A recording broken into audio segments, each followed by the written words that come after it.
They weren't running anymore. They were fleeing. 2 work trucks tore down a narrow forest road, headlights bucking over potholes, tires spitting gravel like teeth. Behind them, somewhere in the black between the trees, came a sound that didn't belong in any woods. Not a howl, not a growl. A chorus of small wheezing laughs clicking together like stones in a jar. The passenger in the lead truck, the youngest one, kept twisting around in his seat, staring through the rear window with wide eyes. And in the bouncing wash of light, he saw it. Fresh asphalt, still steaming, marked with handprints, too many of them, pressed into the hot black surface like signatures. Then something stepped onto the road. 3 feet tall, joints wrong, skin like bark stretched over bone. It smiled. The smile had too many teeth. The foreman never looked back. He just gripped the steering wheel harder and drove like the road behind him had turned into a mouth. Because these men learned something the hard way. Northwood Forest doesn't like being cut through, and it really doesn't like being paved.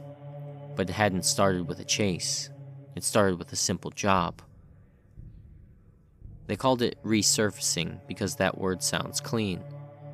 A country road ran through Northwood State Forest, 2 lanes of old cracked pavement pressed tight between trees that leaned in close. Winter had split the surface like a dried riverbed. The township wanted it smoothed again before tourist season. 2 miles, 3 weeks, easy money. The road crew rolled in before sunrise on a Monday. Marty Cadwell ran the job.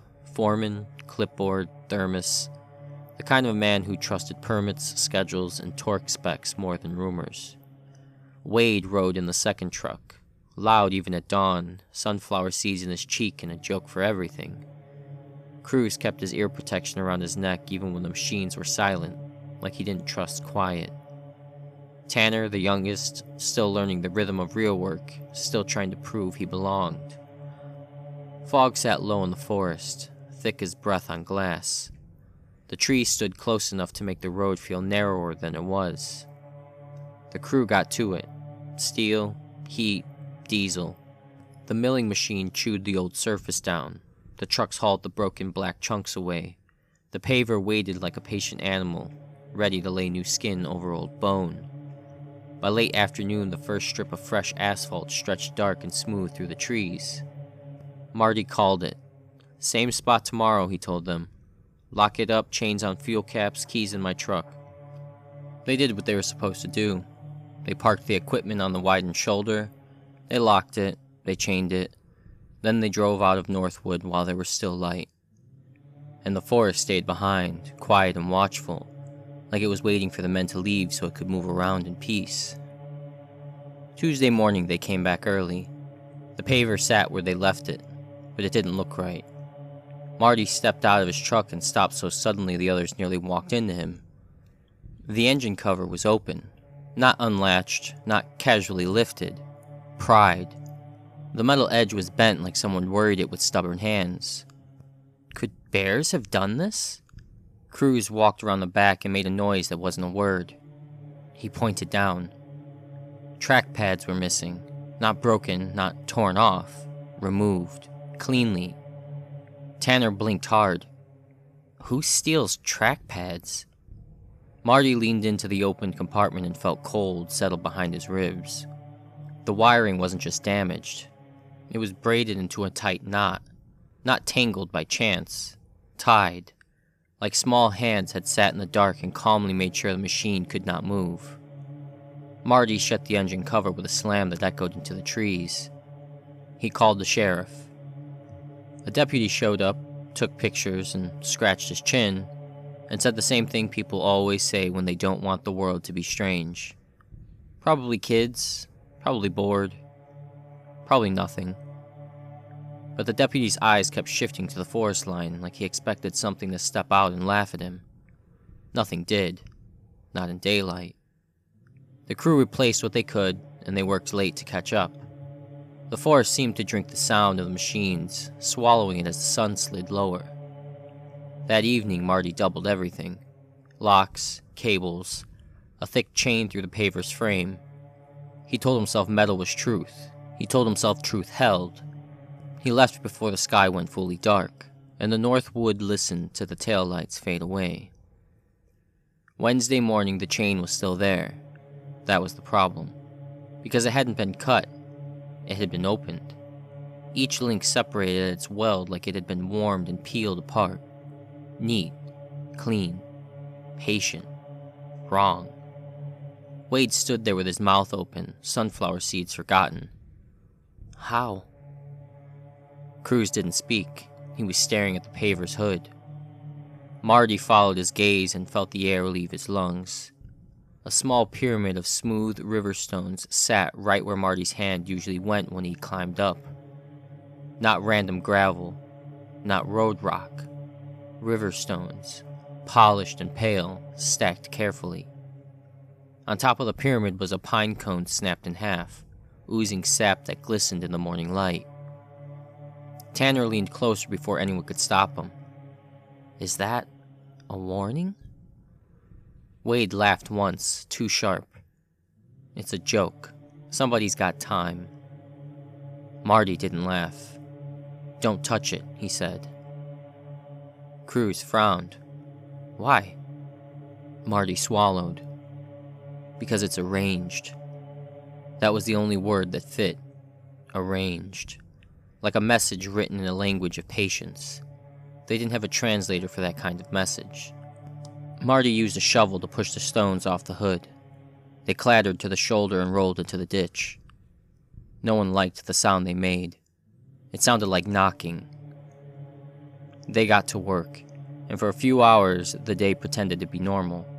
Birds moved overhead, wind stirred the treetops, diesel engines roared. Then, around midday, the milling machine sputtered. Then it died.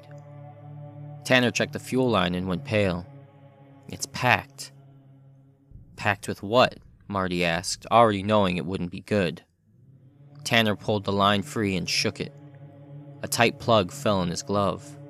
Not dirt, not sand. Hair. Coarse, dark hair twined with dry leaves and shredded cloth, stuffed into the line like a cork. It smelled faintly of smoke. Wade stepped back. Nope, that's not kids. Cruz's voice came out low. That's personal. Marty stared at the hair and then at the trees. The forest looked the same as it had Monday. That was another problem, because it felt different, like it was paying attention now. That night, the crew ate at the only diner in the nearest town. Wood panels, old coffee, a mounted fish on the wall that looked embarrassed to be there. An old man at the counter watched them the entire meal. Marty finally set down his cup. You got something to say? The old man turned slowly, like he had all the time in the world. You're paving through Northwood, he said. Resurfacing, Marty corrected out of habit. The old man nodded once, unimpressed. Same thing to what lives there. Wade snorted. What lives there? Deer? The old man's pale eyes stayed steady. Little folk. Tanner's nervous curiosity surfaced. Like fairies? The diner seemed to get quieter, as if the building itself leaned in. The old man didn't smile. Call them what you want. Goblins, grinners, clinkers. Northwood's got names for its own. Cruz asked softly, You serious? The old man looked at Marty like Marty was the only one in the booth worth warning. You bring iron and heat, he said. You peel stone and pour black tar where green has been. That draws attention. Marty tried to shrug it off. The shrug didn't stick. We've had vandalism. That's not vandalism, the old man said. That's a test. A test for what? Tanner asked. The old man leaned in a fraction. To see if you're the kind that leaves offerings, or the kind that keeps taking. Wade tried to laugh. It came out thin. We're not leaving offerings to goblins. The old man's gaze flicked to Wade, and the booth felt colder. Then don't stay after dark, he said. He stood, left money on the counter, and paused beside Marty. "If you hear laughing in the trees," he whispered, "don't answer it. And whatever you do, don't follow the little lights." Then he walked out into the night and disappeared like the darkness made room for him. Thursday morning, Marty changed the plan. No overtime, no pushing late. Work fast, leave early. Men don't always admit fear. Sometimes they just start living like the sun is a deadline with teeth. They worked hard, they made progress. The road stretched longer and smoother like a black ribbon pulled tight through green. In the late afternoon, Tanner found something on the edge of the fresh asphalt. A footprint. Small, bare. 3 long toes pressed into the soft edge like someone had stepped up to the heat and tested it. Marty stared at the print, and then he looked into the trees. Nothing moved. But he felt watched anyway. Marty called it early. "Pack up," he said. "Now." They loaded tools, tightened straps, slammed tailgates. The light began to dim. Not fade. Drop, like a curtain. And that's when the laughter started. Soft at first, a wheezy clicking sound deep in the brush. Then more of it, multiplying, circling. Wade froze with a strap in his hands. "Okay," he said, voice tight. "That's not coyotes." Cruz's eyes flicked side to side, tracking sound. "It's moving." Marty's voice turned hard. "In the trucks, now." And then the little lights appeared, tiny points of pale glow between ferns and roots. 1, 2, a dozen. They floated low, bobbing gently, and they began to drift away into the trees, forming a path. An invitation. Tanner stared a half-second too long. His face went blank like he'd forgotten what he was doing. He stepped off the road. Just one step, then another. Marty moved fast. He grabbed Tanner by the collar and yanked him back so hard Tanner stumbled into the shoulder gravel. Tanner blinked like waking from deep sleep. I was just... "Don't look at them," Marty snapped. "Don't follow them." Tanner swallowed. They sounded friendly. Wade's laugh came out broken. Lights don't sound like anything. But the forest, the laughter did. And it sounded pleased. Marty shoved Tanner into the passenger seat of the truck. Seatbelt. They drove out of Northwood with the last light bleeding away behind them. Nobody spoke the entire ride back to town. Because in the silence it was too easy to imagine the little lights hovering just beyond the windows, keeping pace, waiting for someone to look back. Friday morning they came in with coffee and exhaustion and the stubborn belief that the daylight would keep the world normal. The equipment was still there, locked, parked, whole. Then Marty saw the paver's hood. Another pyramid of river stones. More of them this time. A full ring around the machines. Dozens of stacks circling the job site like a boundary line drawn in a language nobody wanted to learn. And on the hood sat something new. A strip of bright orange cloth. High visibility fabric. Safety vest material. Tied into a neat little bow. Marty used the shovel again. He swept stones off. He tossed the orange strip into a trash bag without touching it directly. He told the crew to keep moving. Work. Pack. Leave. But the forest felt heavier now, like the air itself had thickened. Around mid-afternoon, the wind died completely.